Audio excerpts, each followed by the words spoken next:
Hello and welcome to another episode of India and Global Left. If you are new to the show, please smash that subscribe button. Also consider becoming a YouTube member, a Patreon, or donate small amount given in the link in the description box. But the least you could do is to watch this show, like, share, and comment.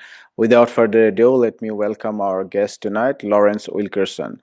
Colonel Wilkerson is a retired United States Army colonel and former Chief of Staff to United States Secretary of State Colin Powell.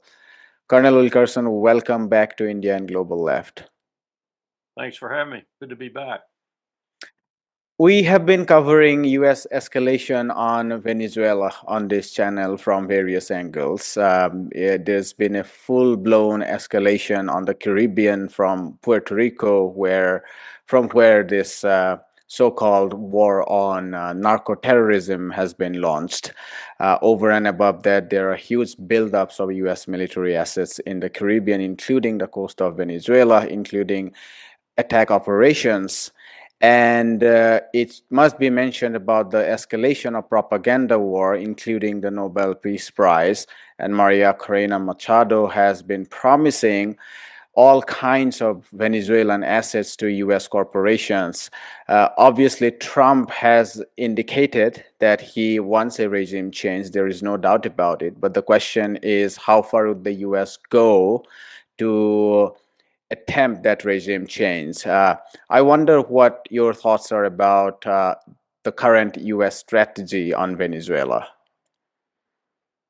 My thoughts go back to the Bush administration that I served, George W. Bush, from 2001 to 2005. And some of the things that we did there that I'm seeing repeated, only with more profundity, more depth, more breadth, and more illegality. And I mean that in both a domestic and an international sense. Start at the very top and talk about what the Nuremberg trials, which we're now celebrating the 80th anniversary of, and the major decision there was encapsulated in something Justice Jackson wrote. And it went something like, the purpose is to stop wars of aggression. The whole purpose of the process, the American purpose. Others sided with that purpose during the course of the tribunal, but some did, as the Soviet Union, I would say, did for reasons of expediting what they needed to get done, because like the British, who wanted to take all the war crimes home, all the war criminals home and shoot them, the Russians the Soviets wanted to take them all to Moscow and try them in show trials and then shoot them. So when Jackson did that, when he ground the real purpose of the tribunals down to wars of aggression, his opinion, and I think it was right, and this was what the UN was then later built on, was that that was the kernel of all murderous war in the world, aggression. And so that's what the tribunal tried to at least leave some voices. And then later in 48, we had the first, second, and third, and fourth Geneva Conventions and other attempts to make war, I won't say more palatable, but to make war at least more reasonable, if nothing else, and to have some rules and to have some laws, and hopefully some very strident laws. The other thing that the tribunal did was establish the precedent of international criminal justice and international criminal law. We are now destroying that. Peg by peg, thread by thread, we are unweaving, if you will, the entire fabric that began in 1945, continued in 48, and continued in the years following as we tried to develop the UN and to develop the rationale for the UN. Now we are the biggest culprit on the face of the earth for wars of aggression. We are trying to essentially conduct a war of aggression against Venezuela. We're already there with the CIA. We've been there since 2016, when Donald Trump signed a presidential finding for Mike Pompeo, then the head of the CIA, to begin a war on the ground in Afghanistan or in Venezuela. So I get tongue-tied at all the wars that we have. So you can't even say that this is new because it began in Trump's first administration with a very violent direct action in Venezuela conducted by special operating forces and the CIA. And it's In been going on. fact, in fact, Obama in 2015 declared Venezuela as a national security threat to the United States, which is kind of imposing all those vicious sanctions, kind of a prelude to Trump in many ways. Right. There's no apparent exception for Democrat or Republican, president or president at doing this, which makes it really alarming. And then when Donald Trump goes out, for example, and says about a 200 and what, 30, 240 million population country, Nigeria, the warlike statements he made about Nigeria, this is preposterous, but it's also extremely dangerous. And it's extremely dangerous because, as I said, it's eradicating all the rules. Now I'm hearing, here's the latest development in eradicating the rules. My president did this with regard to torture. My president turned to his Justice Department, George W. Bush, and asked them to produce a rationale, a legal rationale that would justify what he wanted the CIA to do to certain high value detainees in that war. They did. They defined torture as that which occurs during interrogation just short of organ failure, which is preposterous. But that's what they defined it. It meant they had to have a medical person beside each tray, if you will, each gurney on which they were torturing an individual in order to say, up the wait, organ failure is imminent. You're now in the realm of torture. That's how stupid that legal rationale was. Well, now Donald Trump has directed the Department of Justice to develop a rationale for this extrajudicial high seas killing that he's doing. Some 80 people, I think, so far. And now we're having reports come in from the region of wives of some of the people who've been killed who say they are nothing but fishermen. And maybe they are fishermen who occasionally, because they're starving to death most of the time, they're so poor, occasionally pick up a couple $100 by taking a little drug traffic down the coast with them. Now they won't even go fishing. Colombia, Venezuela, they won't even go fishing because they're scared they will get killed. That's what we've created in the world. And now the president is topping it off with a tasking to his Justice Department, which I have no doubt will comply, to come up with a rationale for killing people without any due process whatsoever. That's where we are. We've destroyed everything Nuremberg began, everything the Geneva Conventions codified, everything we said we believed in post World War II with regard to international law and international criminal justice. We just discarded it. And the world knows it.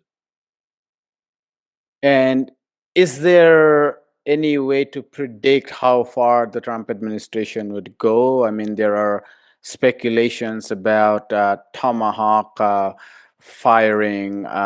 There are also talks about actual invasion.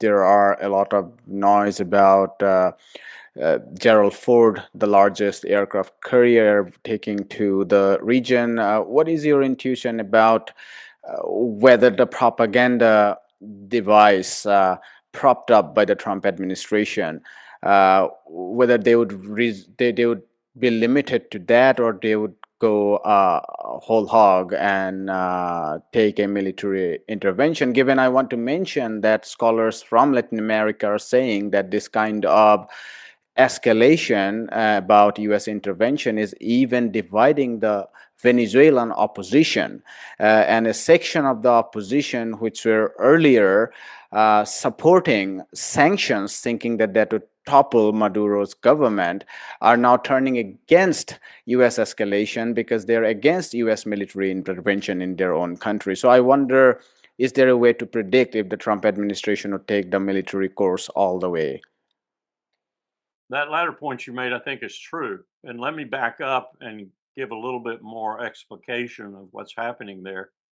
I'm 90% sure of this because I have some contacts still that will talk to me. What has been going on has been a joint operation, maybe even more than a joint operation in terms of a third or a fourth party, but there are certainly two parties in this. One, of course, is the empire, the United States, but the other, very substantively, is Israel. Israel is there big time. Israel has been there since the first finding in the 2016 year of Trump's first administration. Israel is a part of the intelligence picture, whether it's false, fair, accurate, or whatever. And in most cases, I think it's pretty false. And Israel is a manipulator of the intelligence that Trump is getting. One of the people giving Trump the intelligence is an Israeli citizen, dual citizen, of course, which is what we like to have in this country. But he's an Israeli citizen. He's linked with a former CIA individual who are giving for money Laura Loomer intelligence from Venezuela that they say is accurate, and Trump is turning his face away from the vested intelligence community, starting with Tulsi Gabbard and others, and listening to Laura Loomer. So he's getting his intelligence about Trinidad, about drugs and so forth from a source that's being paid by certain members of the opposition in Venezuela to give him that intelligence. You can't make this up. Israel is a big part of that. And the person who's working with this CIA operative is an Israeli citizen, as I said. You got the Nobel Peace Prize winner, as you said, Machado, who is plugged into it too. I won't go this far, but I will at least surmise that she might be a Mossad asset. So you have all of this going on, and then to come to your question, is any of this really going to overthrow Nicolas Maduro and the government he represents? I don't think so. And I think it's going to be a real disaster if we try to use major force majeure, to do it. Whether we sneak up on it or we frontally assault it, it makes no difference. We're going to get our hands tied in a mess. Think Vietnam, think Afghanistan, think any of the wars that we've been involved. Think Somalia, for example, when we went in supposedly to do humanitarian good and wound up chasing warlord Mohammed Farah Aidid and had to withdraw ignominiously from Mogadishu. That's what we're looking at. And this president doesn't seem to have a grasp of this sort of thing. And he doesn't have a Secretary of Defense in Pete Hegseth who has a grasp of this sort of thing. And he doesn't have a chairman of the Joint Chiefs of Staff either. His chairman came from the Pacific Theater, where he was a 3-star general, mostly involved in special operations. And here's another thing that most people don't understand. Way back when Sam Nunn was in the Senate of the United States, Sam Nunn had a burr up his saddle that he wanted to form a special operations command that would put all the special operators, Delta, SEAL teams, 6 and 5 and 4 and 2, the Rangers, the CCT and the Air Force, the Raiders and the Marine Corps. Eventually, the Marine Corps came in, all under a single command, make it a unified command and give it a budget. Well, he did. We all told Senator Nunn he was crazy. Even Colin Powell told him he was crazy. They went ahead and did it. And guess what happened? Now that command has grown up to be so powerful and so integral to U.S. strategy in the world because it's linked to the CIA. The CIA uses the special operating forces in the military for direct action. That way, it doesn't have to risk its own people, and it doesn't have to report to its oversight committee in the Congress because it's the military executing the direct action. And what's happening, and what caused, I think, Admiral Halsey to say he was leaving early from Southern Command's command, is those special operators with their mothership down there off Venezuela. And their mothership is a former cruise ship. It's huge. It's monstrous. It has all kinds of laboratories inside of it, all kinds of intelligence devices. It can land Harriers, it can land helicopters. And what's happening is, without the conventional force commander, Admiral Halsey, commander of Southern Command, it's his region, without him even having anything to say about it, these special operators operating under Special Operations Command in Florida are in fact carrying out these actions against Venezuela. This is unbelievable. It's unbelievable. It happened in Mogadishu. When we made the ignominious retreat from Mogadishu, it was because Special Operations Command was going after Mohammed Farah Aidid on their own without the Turkish commander of the UN force or the US commander knowing anything about it. That's what we're doing in Venezuela in spades, I think. I have very strong feelings about this because I've seen it happening. It happened in Afghanistan. It happened in Iraq. It happened, as I said, in Somalia. I think it's happening again. And each time it happens, they grow more and more powerful. So this is another army, if you will, with its Air Force, Navy, and everything else too, within the US military operating for the CIA and Mossad. And they're doing things like Venezuela. So if you want to see some action in Venezuela, you're probably going to see that kind of action joined at the hip with Machado's people, whatever, whomever they are. But I agree with you. The opposition, such as it is in Venezuela, is turning against not Maduro, but turning against the effort of the empire to overthrow Maduro because they see what's happening and they understand what's happening. They understand Machado wants to sell Venezuela to the empire. Period. That's what she wants. She's been very straightforward about that. And this isn't going to work. I think we're in for a real mess, a real mess. But the people who are going to feel the effects of that mess are probably the Venezuelans and maybe the Colombians too, because Trump has turned a nasty eye on Colombia also. It is known to almost everyone in Venezuela that while there is a debate about the sanctions when it comes to military intervention, the Lopezes and Guaidos and the Machados are all people who lives in Florida or other parts of the United States and not real people living in Venezuela. And I also wanted to add that, as you indicated, that there seems to be division within the military and the intelligence, probably within the military, people who know the reality of Venezuela and those who the partisan hacks and those all the on the payrolls of Mossad and so on. I think the fact is that in Venezuela, the military is extremely politicized, and this is a distinction between, for instance, Chile in 1973, where Allende Salvador didn't go after the military to replace with his own people, which is not the case in Venezuela. So in Venezuela, the military is extremely hooked into the whole Bolivarian process, meaning thereby that any kind of attempt of coup is extremely difficult in Venezuela. And one might disbelieve numbers of millions of militias being recruited.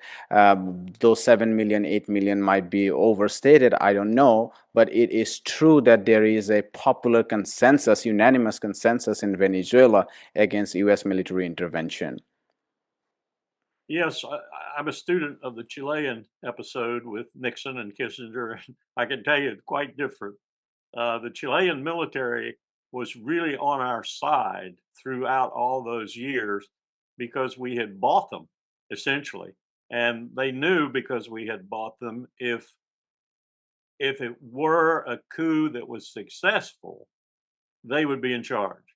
And so all they did was fight over who the general would be that would be in charge. A little bit different situation here. We have not been through the School of America of the Americas or whatever. We have not been up close and personal with the Venezuelan military in any way other than maybe some CIA infiltration and trying to bribe people. That could have happened. I suspect it has. But I don't think they've been very successful in that effort because the military has basically been loyal. So this would be an entirely different operation. You would probably have the bulk of the military, the Venezuelan military, against you from the get go.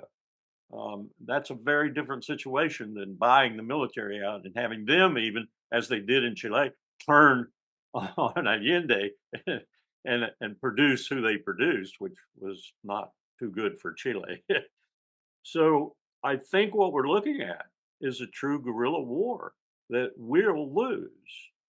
And while I would love to see us lose in a situation like that yet again and try to teach us a lesson in terms of those kinds of things, I don't want to see that pain brought on Venezuela or on Colombia or Nigeria or anywhere else, especially not when it's not called for.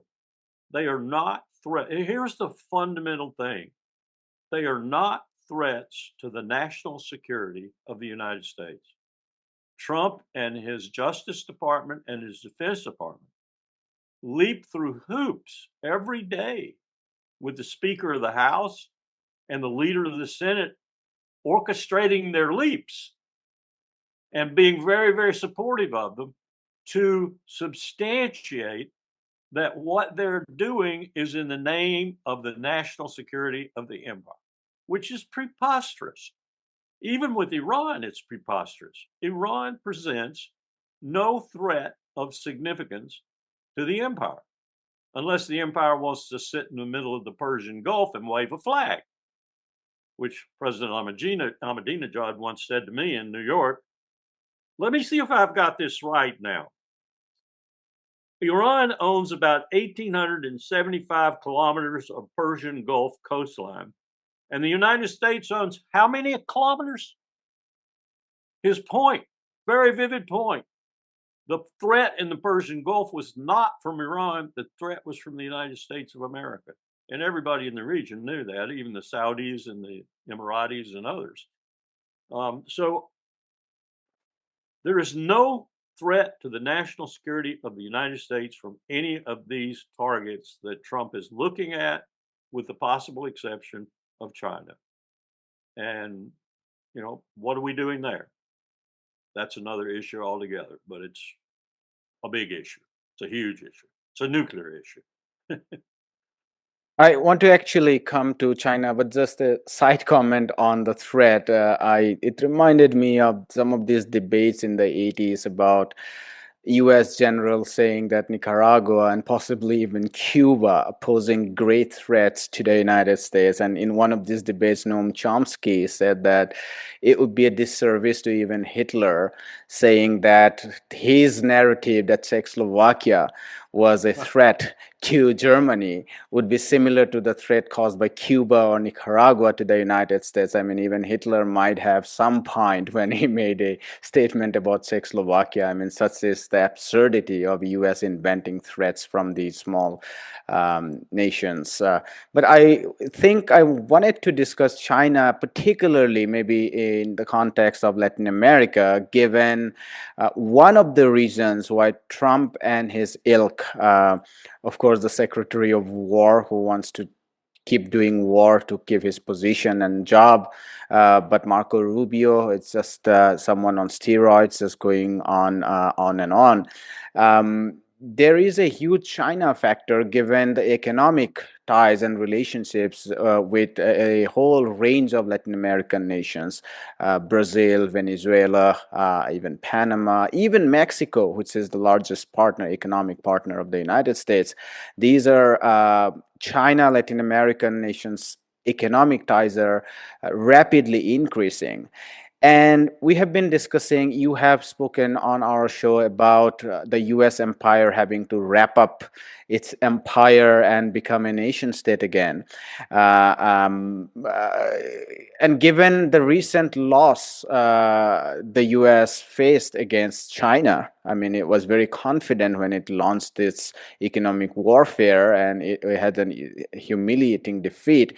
What do you think is the grand strategy of the United States when it comes to China going forward? Is there any reset in thinking of the Stephen Miller's and the Manhattan Foundation and all these China hawks? Is there any rethinking and resetting given the humiliating loss they faced recently, or are they continuing down the same path, even designing a nuclear war with China? I can detect no strategy, none whatsoever.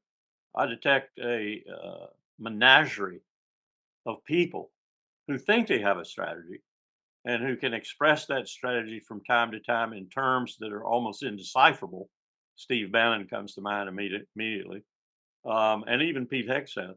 But I don't detect any grand strategy, nor do I detect a strategy vis-a-vis a bloc of countries or a single country like China. No strategy whatsoever. And back to your point about China, everywhere virtually that China is making inroads, they are doing so because we have screwed it up so badly that people are begging China to take over. That's how awful it is, particularly in the Western Hemisphere. Brazil is a perfect case. China is moving in where it detects weakness and mistakes by the empire, and they are making great headway doing that. You don't even have to quote Sun Tzu. It's not an indirect strategy. It's a strategy of, look there, my major enemy is making gross era after era after era, and I'm flowing into those eras and giving the people some alternatives. That's what's really happening. And it's a sad commentary because I don't think this administration understands that's what's happening to them. I don't think Donald Trump understands that Xi Jinping handed him his rear end in the last meeting they had in China. Handed him his rear end, as in beat him to a pulp. So he comes out and announces that it was a great meeting. I'm sure Xi Jinping thought it was one of the best meetings he'd ever had. Although these people like Putin and Xi Jinping and even Modi and certainly Lula have to wonder. And I think there are a few people in Europe who might be leaders of the future, replacing Starmer, Macron, and all the rest of the idiots over there who detect this too, that what I'm saying is in fact happening. And they're trying to decide, do I want to go whole hog with China? Do I want to be independent? Do I want to be 50-50? What do I want to do? Because I don't want to sell my soul to anybody, even China, but I can't depend on the empire anymore.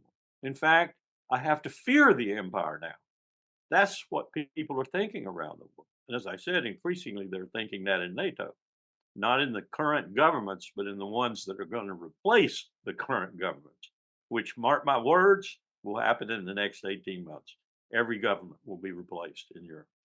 It'll start with France, England, and Germany, but it'll roll like an avalanche over the rest of Europe as they realize 5% of GDP? Are you kidding me? Where's my social programs? Where's my agricultural programs? Where's my free education? Where's my free healthcare? All those sorts of things. That these leaders aren't going to hang around.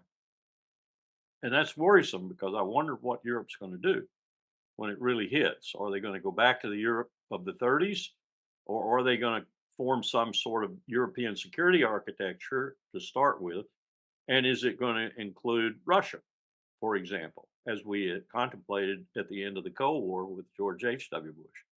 I would say that's going to be very difficult given what Russia has seen NATO do to it in the past, since 2014, certainly, and even before that. I was just reading a report on the Nazis in Ukraine. Holy mackerel. I mean, they're all over the place.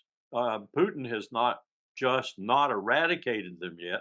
He's pushed them all up into the remaining sector of Ukraine, and they're all around Zelensky. And Zelensky can't move without these people. He can't move. He can't do anything without them. They'll blow his brains out the moment he decides he wants to do something not in their plans. And there's quite a few of them. I always thought when I was working with Ukraine back in the early 2000s as chief of staff of the State Department, our intelligence was telling us maybe 150,000, maybe somewhere between 100 and 150,000 true Nazis. I'm talking about Bandera's boys.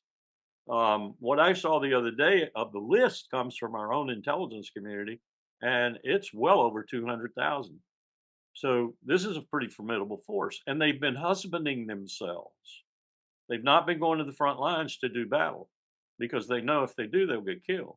So they're staying back in the rear and husbanding their force so they will be the ultimate power in Ukraine, whatever results from the war.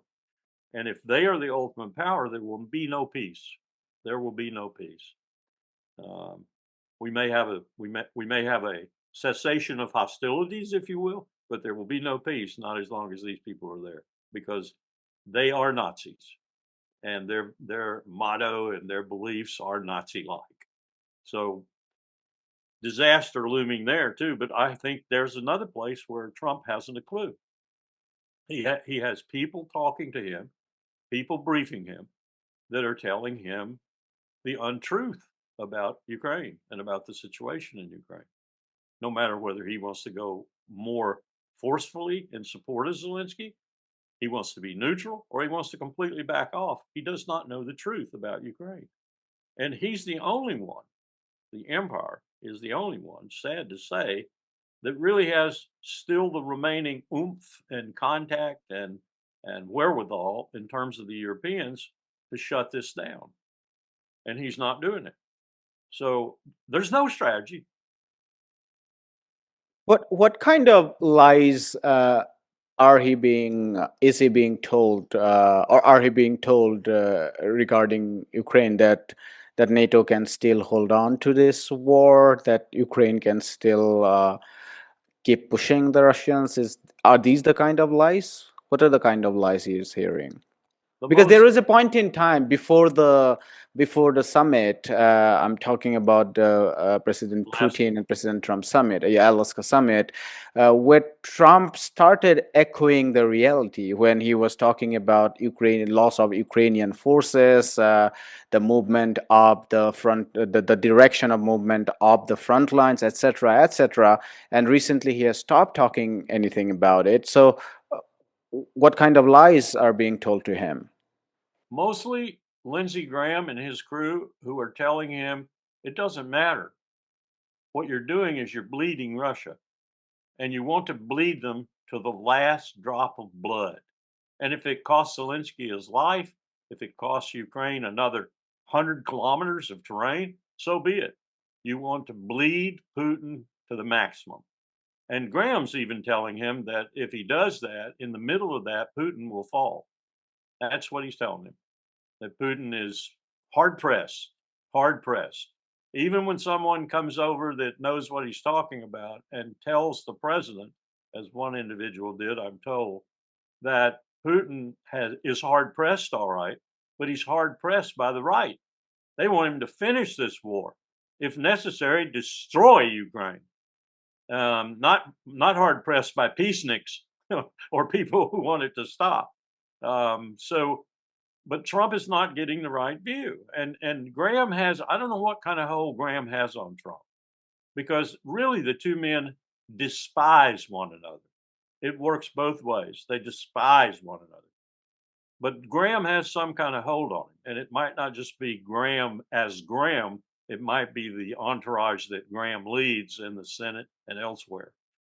But they do not want to give Putin a moment's rest. They fear if we give him a moment's rest, he will revive, and they know he's dying. That's what they're telling Trump. I was following the U.S. escalation on India when those additional sanctions were imposed, and I saw that Lindsey Graham had a tremendous leverage. I mean, I didn't have any direct evidence, but the kind of things Lindsey Graham was saying about restrictions on H-1B, about additional sanctions on India because of buying Russian crude oil for refinery, etc., etc. All of them manifested, or even ultimately Peter Navarro and others started towing the same line and started spilling them in Fox News. And that became the US policy. I mean, long before it was even spoken within the officials in the Trump administration, it was Lindsey Graham and his ilk who was making noises about those kind of policies. So it's not surprising when you were saying that Lindsey Graham must be having some kind of leverage over Trump, despite the two guys hating each other. Um, I'm being uh, told, yes. you may, I'm being told, and when I was first told this, I just tossed it aside. But now I'm having difficulty doing that. That it's somehow wrapped up with the Epstein affair. That so many people have so many holds on other people because of the Epstein affairs. And so a lot of what we're looking at is kind of opaque, you wonder why this happened. You wonder why that happened. And it goes back to years and years of a lot of participation with Epstein in these people's lives. And it's not just the Lolita Express. It's not just, pedophiles and so forth. That's some of it. But a lot of it is the money he wielded and the influence through that money he wielded and the nefarious things that people did with that money. For example, I'm told that Ehud Barak was as participatory in the island process as was Prince Andrew. And we've seen what happened to Prince Andrew. And that doesn't happen very often unless there's some fire there, a lot of smoke, a lot of royal smoke, but there was some fire there. I'm told Barak was as participatory as Prince Andrew was. And there are emails to corroborate that. I'm told Bill Clinton was almost the same. And I go back to Oslo and that moment of sudden stoppage and Arafat caught in the headlights like a deer and wondering what had happened to him. And everything ended, stopped. And I'm being told by people who know what they're talking about normally that there was a little blackmail going on there with both Clinton and Barack. So if those kinds of things have any shred of truth to them, then a lot of what the question you asked about Graham and where's this power coming from has an origin, I think. There are a lot of people blackmailing a lot of people. And Lindsey Graham's not necessarily out of that either, because Lindsey is known to have some problems himself. I won't go into them, but he has some problems. When he says he doesn't have time for sex, he's too busy, there are reasons for that. My final question, Colonel Wilkerson. I have been looking at developments in Syria, which is partially being reported in the Western press, partially completely brushed aside. But the big picture that I'm getting at is that Syria's inclusion into the orbit of the US and the Zionist empire in the Middle East or West Asia, um, it is becoming a big factor. I mean, we are already seeing the port of Tartus being stripped of the Russian contracts. It's been given to a UAE company. Then we have other areas being given to France. Then there are reports about foreign fighters who came to Syria to fight the Assad government from all across the region. These are Takfiri, with Takfiri ideologies. They are being mobilized into the Lebanon border to fight Hezbollah, and the Al-Sarraj is now being given incredible reception by Tom Barak and even in Washington. So I wonder what is the significance of a large uh, country. I mean, to the extent they control the whole of Syria. I mean, they don't control the whole of Syria, but to the extent it's a large, important place. What is the big significance of Syria being included into the this axis of empire? And they are very clear now. They are saying that they would take on the fight to dismantle the axis of resistance. So, what are your thoughts about these developments? First, I think it's another nail in the coffin of the theory that the lobby owns the empire. Oh, yes, they own the Congress and they own certain politicians more than others. And they own a lot of the billionaires who are Zionists themselves, Christian or otherwise. But the real reason Israel exists is to be our attack dog in Southwest Asia and in the Levant, period. So what's happening is, and it's all connected now, and I said I didn't see any strategy. There is one place where I see a very dangerous strategy developing for the Palestinians. I wouldn't say it was a bad strategy in terms of its possibility of being completed successfully, but it's bad for the Palestinians. And let's just back up to where it starts. It starts with this UN Security Council resolution that we are pushing now on its third iteration, which will, if passed and not vetoed by China or Russia, it will bless taking over the region for Trump's plan. Let's put it that way. However, that plan plays out with Jared Kushner making tons of money or whatever, but it will guarantee it because it will put colonial powers, The new mandateers. yeah, you know who they are, in the region to keep the peace, right? And the Palestinians will disappear.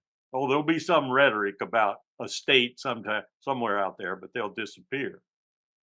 Into this place the fact that Israel is in existential peril right now. It is falling apart. The IDF is falling apart, falling inward on itself. More suicides than anyone would ever dream the IDF would have. More post-traumatic stress, more AWOLs, more people not showing up for duty. And yet, Netanyahu wants to take on Iran, and he also wants to get rid of Hezbollah. Well, he's made a deal with Trump, I think. And the deal with Trump is that if I take care of Hezbollah and at the same time work the way you want me to work against Syria and keep Erdogan out, and Erdogan's got his own problems, otherwise he would already be in, I think, big time, and solidify the whole region in the way that you want me to, then you will take on Iran for me. And I don't know that Trump has okayed that or not, but that means Israel wouldn't even be involved in this second go at Iran, if you will, but the United States would do it all on its own.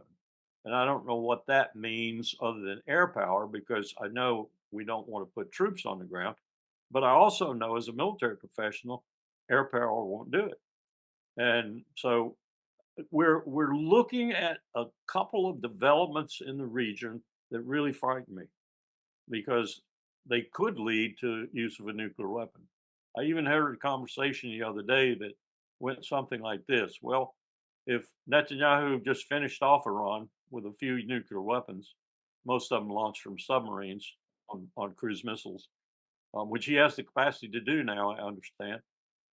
And if the United States backed him up with whatever it needed to do to make sure that everything happened the way it was supposed to happen, and we brought the colonial powers back in, and we had everything we had in the beginning, as it were, and it were all owned by us and our friends, we'd be a lot better off. And Israel would be a lot better off. We could rebuild Israel. We could put it back in as a Jewish state. I think its future as a Jewish state is really seriously questionable right now. But they want to recreate all that, and they're gonna do all of that. I said in another 3 years, because that's all Trump's got left. And the answer I got was, it won't be another 3 years. I don't know if they meant they could do it inside the 3 years. No, I think they meant we're not leaving in 3 years. And I don't know if that meant Vance will be president then and carry everything on for another 8 years, or it means we're not leaving, period. When we had a glimpse of that situation earlier in 2020. So good luck with that. We'll leave it there, Colonel Wilkerson. This was a very helpful conversation, and thank you so much for your time. Let me just make one other comment, if I may. Of course. That event that you just referred to failed in many respects because it did not have the United States military behind it. They are painstakingly recrafting the United States military so it won't do that again. Right. That's full takeover of the state as it is understood, either in the far right or the far left circle. We'll leave it there. Thank you again. And this was a good conversation after a while Take care. with you. Hi, my name is Ayushman. I, along with Jyotisman, have started this platform. In the last 2 years, we have tried to build content for the left and progressive forces. We have interviewed economists, historians, political commentators, and activists so far. If you have liked our content so far and want us to build an archive for the left, I have two requests for you. Please do consider donating for the cause. Link is in the description below. Also, if you are not able to do so, don't feel sad. You can always like our videos and share our videos to your comrades. Finally, don't forget to hit the subscribe button.